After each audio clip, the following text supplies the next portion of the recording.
Welcome to this Heritage Open Day podcast from Norwich Cathedral. Cathedral guide Caroline Ball introduces the monastic cloisters of the cathedral.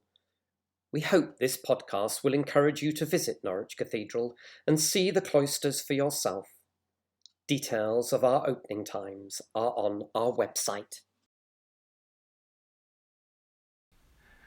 The cloisters are a covered walkway along the inner walls of the monastery buildings. Here the monks lived and worked, and from here they had exclusive access to their church for worship.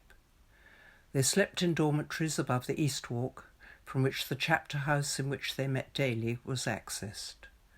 The monks and also a large number of lay workers ate in the refectory on the south side, and visitors were welcomed and accommodated on the west. This layout provided a solid architectural barrier between the monks and the rest of the world. Beginning in 1096, the massive Norman French Romanesque cathedral and its adjoining monastery were built in less than 50 years. The cathedral remains essentially Romanesque. The cloisters, in contrast, were entirely rebuilt in the Gothic style following the citizens' attack on the monastery in 1272. During this ferocious attack, the chapter house, central to the life of the monastic community, was destroyed. It was rebuilt, larger and more elaborately decorated, between 1288 and 1293. When it ceased to have any purpose after the dissolution of the monastery by Henry VIII, the chapter house was demolished and its valuable materials plundered. All that remains of this building are the entrance arches in the east walk of the cloisters. Their elaborate delicacy gives an idea of the fine workmanship that must have been present throughout the chapter house. The cloisters were not so badly damaged in the rioting. Although the fire caused by the citizens' flaming arrows destroyed the thatched vault, the damage to the rest of the structure appears to have been relatively slight. The seemingly extravagant decision to replace rather than repair the original cloisters was taken after the completion of the new chapter house. Detailed information in account rolls and other contemporary documents record that following demolition, rebuilding work started in 1297, but it was not completed for nearly 150 years. The reasons for this lengthy construction period are summed up in a major work on the cathedral as a sorry tale of inadequate financing and sluggish management.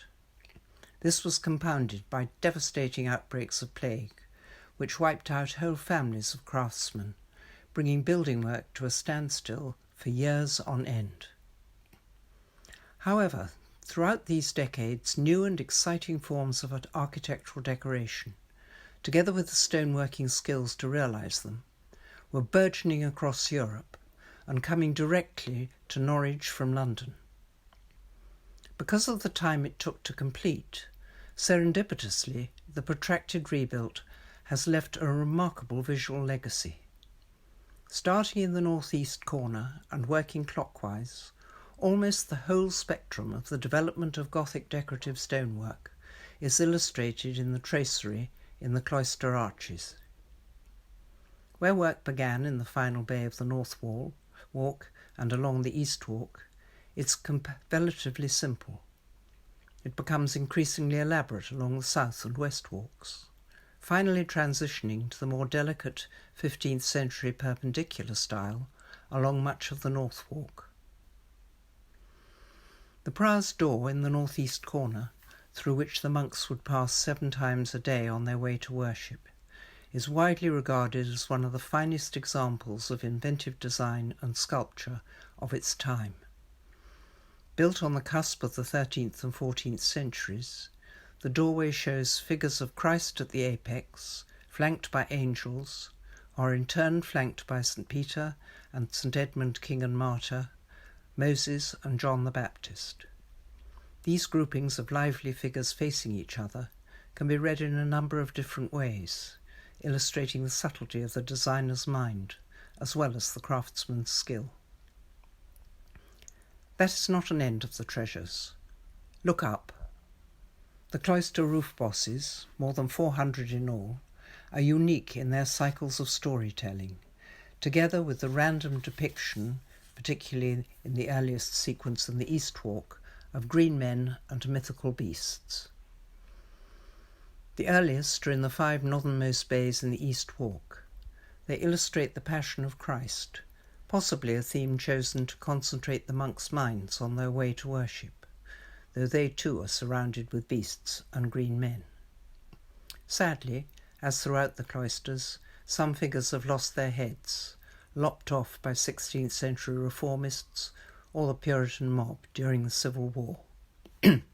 Along the south and west walks, there are unique cycles on the theme of the apocalypse, and along the western half of the North Walk, the lives of virgins and saints, among whom you can find St. Lawrence, supposedly martyred for being roasted on a grid. A post-resurrection sequence, which includes a vivid depiction of doubting Thomas thrusting his hand into the risen Christ's side, leads back to the prior's door. Although the rule of St. Benedict was a relatively strict one, monks were allowed some limited time for relaxation. Evidence of the recreational use made at this time can be seen in the complete and partial grids of 9 holes, ground out, possibly for the game of 9-man's Morris, on the stone benches around the edge of the cloister walks. I like to picture a couple of young monks, possibly at play when they should not have been, hastily pulling their gowns over the grid when a senior monk comes past, before resuming their game when the coast is clear.